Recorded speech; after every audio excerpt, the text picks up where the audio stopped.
E aí, tudo bem? Hoje um dia muito interessante, muita preparação psicológica, trabalho, e eu vou falar um pouco sobre a importância da gente ser organizado. Desde que eu comecei a empreender no mercado financeiro, a minha grande defasagem tem sido a organização. E ela advém de uma pessoa que busca também ser responsável com seus afazeres, né? Então, desde as finanças até a sua saúde, quanto mais organizado, mais tranquilo tem de ser a sua vida. E desde então, eu tenho tido uma dificuldade com planilha, com metas, números em geral, até que eu tive a brilhante ideia de fazer o seguinte: minimalismo digital. Isso tem melhorado um pouco a minha concentração, porque a gente costuma trabalhar com ruído, com pessoas falando, e quando você tem alinhado bem o que você precisa fazer e tem uns checklists, né? Você consegue dar mais vazão ao que importa, né? Então, no meu caso, são planilhas de números de reuniões, o que foi feito nessa reunião, se é ou não um potencial, né? E junto a isso a gente tem um monitoramento, né? Para ter uma ideia geral do que a gente consegue trazer daquilo que foi feito lá atrás, né?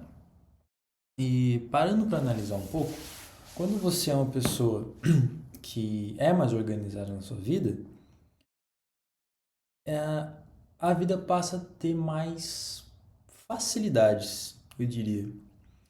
Porque, veja bem, se você trabalha e estuda e cuida da saúde, cuida da família, é muito complexo você focar apenas em uma única coisa. A vida ela não é linear na categoria de vou estudar, vou ter meu momento de oração, vou só fazer oração, vou ter um momento de leitura, vou ter só a leitura. Né? O dia ele tem 24 horas, mas das 24 a gente procura dormir. E quando não consegue dormir, você gera um cérebro sujo e, por consequência, você tenta focar em muitas coisas, mas não faz nada direito. É o exemplo que eu dou de mim mesmo. Eu faço muito esporte, eu quero ler, mas não consigo ter ainda tempo e energia para ler e estudar mais de uma hora. Eu tenho meia hora, uma hora, o que já é muito.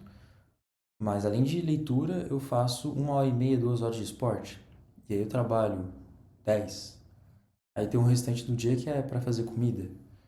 Mas o restante do dia você também tem que limpar a casa. Então você vai deixando lacunas no seu dia que você pode delegar para alguém, se você tem dinheiro, ou você posterga e acaba tendo as consequências das suas escolhas. E eu opto hoje em dia por ter consequências que não envolvam o meu trabalho. Eu opto, por exemplo, por não focar em relacionamentos, porque eu tenho a consequência de tempo. Né? Eu quero trazer o meu tempo com mais qualidade para, por exemplo, a minha saúde. Então, meu trabalho e minha saúde são as minhas prioridades. Mas, além disso, eu também tenho prioridade em desenvolver uma empresa. Então, pilares que você vai colocando, que se você analisar bem, não é o fazer muito no final de semana, é o pouco todo dia que move a régua. Só que esse pouco tem um custo, não é mesmo que seja 5 minutos, ele tem um custo mental e esse custo mental vai te trazer estresse, envelhecimento precoce. É meu exemplo. Eu, por mais que sejam lacunas no meu dia que eu tenho que trazer 5 minutos, 20 minutos, meia hora de organização, isso tem em um certo nível, um desgaste mental. E esse desgaste mental junto com o estresse, junto com ruídos acumulados, fazem com que o alinhamento de expectativa comigo mesmo me frustre. E por consequência, você começa a, ao longo das etapas, se questionar. Poxa, será que é isso mesmo? Será que esse processo não poderia ser menos moroso, né? Então, é um pouco isso que eu venho refletindo. Eu acho que é pertinente dizer que a vida é assim, né? E confiar na providência divina é sobre isso, de fazer o seu melhor hoje. Porque é o único momento que existe, agora. Não existe amanhã. O único momento que existe é o agora. E esse agora você confia na providência do amanhã, porque o amanhã só pertence a Deus. O amanhã não é garantido. Então, nossa fé envolve o aguardar amanhã. Envolve a esperança no amanhã. Se você não tem esperança no amanhã, você está em um cenário muito escuro, né? O ser humano que ele não tem esperança, ele meio que perde um pouco do propósito, né? E isso tem que tomar um pouquinho de cuidado.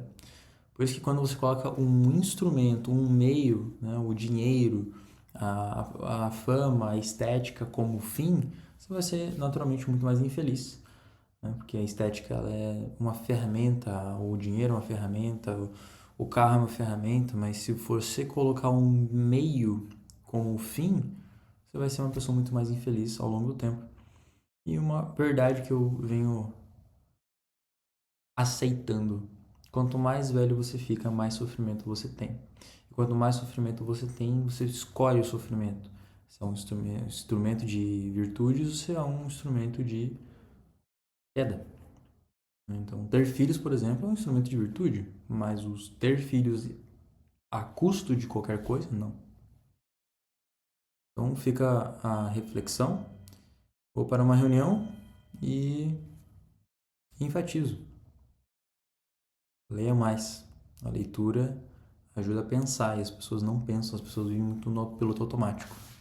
É isso, valeu.